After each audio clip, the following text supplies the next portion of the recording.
മദീനയിൽ ഒരു സ്വഹാബി മരണപ്പെട്ടപ്പോൾ ആ സ്വഹാബിയുടെ ഖബറിൽ ജനാസ മണ്ണിലേക്ക് വെക്കാൻ വേണ്ടി ഹബീബ് ഇറങ്ങിയിട്ടുണ്ട്.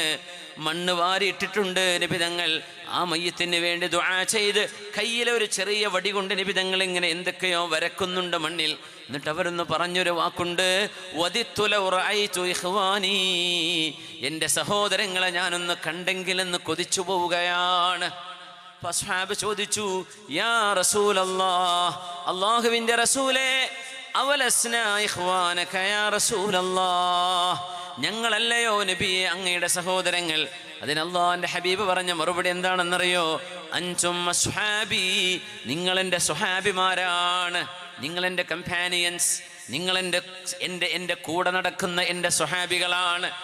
എൻ്റെ സഹോദരങ്ങൾ അല്ലദീന ലം യഅ്തു ബഅദ്, ഇതുവരെ ലോകത്തേക്ക് വന്നിട്ടില്ല. യുഅ്മിനൂന ബി വലം യറൗനി, എന്നെ കാണാതെ എന്നെ വിശ്വസിക്കുന്നവരാണ്. അല്ലാഹുമ്മ ജഅൽനാ മിൻഹും. അവർക്ക് ഖുർആൻ ബൈന ദഫ്ഫതൈൻ, ഖുർആനിൻ്റെ രണ്ട് ചട്ടകൾക്കിടയിലേ അവർ ഖുർആൻ കാണൂ. അത് നോക്കിയിട്ട് അള്ളാഹുവിൻ്റെ കലാം ഓതുന്നവരാണ് അവർ കലാമിൻ്റെ നുസൂൽ, ഖുർആൻ അവതരിക്കുന്നതിന് ഹബീബിന് വഹി വരുന്നത് കണ്ടവരല്ല. അങ്ങനെ ഖുർആൻ രണ്ട് പേജുകൾ ചട്ടകൾക്കിടയിലായി കിതാബായി കാണുകയും എന്നെ കാണാതെ എന്നെ വിശ്വസിക്കുകയും ചെയ്യുന്നവർ, യവദ്ദു അഹദുഹും ലൗ റആനി ബിഅഹ്ലിഹി വമാലിഹി, അവരുടെ മനസ്സിലെ സ്നേഹം വലിയ സ്നേഹമായിരിക്കും.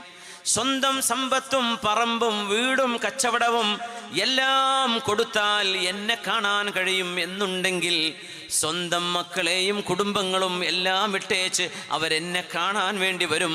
അത്രമേൽ എന്നോട് ഖൽബിൽ സ്നേഹമുള്ള ആളുകൾ വരാനുള്ള തലമുറകളിലുണ്ട്.